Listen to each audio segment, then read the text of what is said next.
Midday Kentucky cooking segment brought to you by Creative Kitchen and Bath, where you will always cook in style.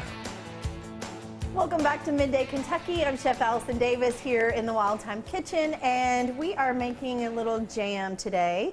Really interesting combination though. It's a grape jam that's going to be a little savory with some hints of jalapeno and ginger. So we've got some heat, some sweet, and some spice working into this. And I think this will be perfect for just maybe like some sliced baguettes toasted.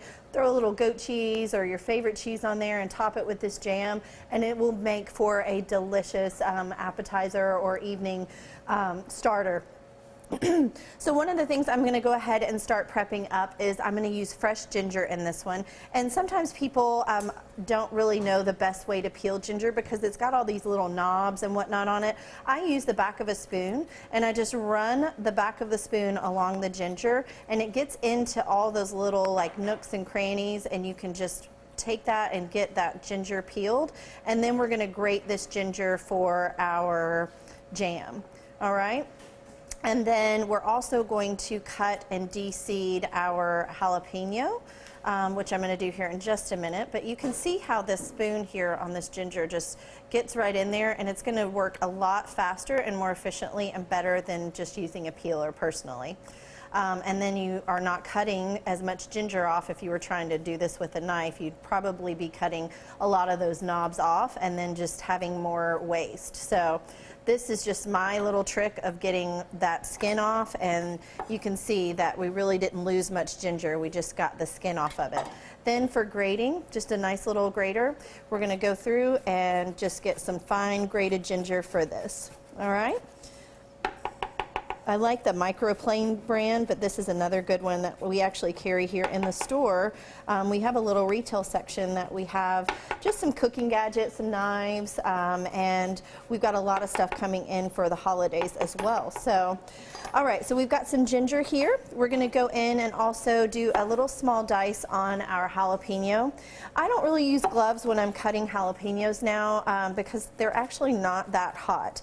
If I'm cutting habaneros or serranos, I might use a glove, but for jalapenos it really doesn't affect me. But if it does, you might just want to put some gloves on, and then we're just going to cut those seeds out, and then I just will cut some thin strips, and then we'll just turn those around, and then we'll have a nice little small dice on our jalapeno. Okay, so that's going to bring the heat for our jam. So now we've got our jalapeno, our ginger, and really now I'm just going to start building this jam. So I've got a little pan here, and we're going to bring that to medium heat. I'm going to go in with red grapes. So I'm going to just go ahead and throw my red grapes in. I'm going to go in with a little bit of onion. It also calls for maybe some shallots if you have them.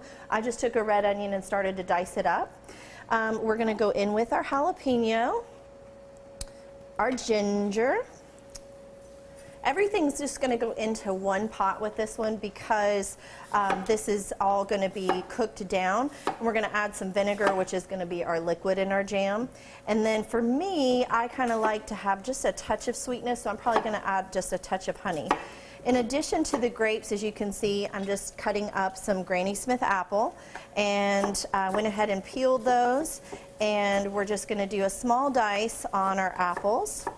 I just cut around the seeds to make it easier so that then I don't have to cut the seeds and I can just go right through and just do a rough little dice on those. All right, so I'm going to start adding in my green apples here, and you can start to hear it sizzling, and just start working those in. And then this is going to be a spiced jam, so we actually are going to add in some spices to this. So I've got just some ground spices. You could use the whole spices and toast them ahead of time and then ground them yourselves, which I love to do. But if you're looking for a time saver, you can just go in with a little bit of your fresh ground spices. So I've got a little bit of ground cumin, some mustard, ground mustard, and we're going to go in with a bit of coriander. All right, so then our liquid, like I was saying, we're going to go in with our vinegar, and we're going to go in with some honey to sweeten that. And we're just gonna let this cook and let this work down. And then I'll show you guys the finished product with a little bit of our sliced baguettes here in just a minute. So you can go to find this recipe at WTVQ.com/recipes tab. Click on that recipe tab, and then you can find me, Chef Allison Davis, at Instagram. And we'll be right back after this short break.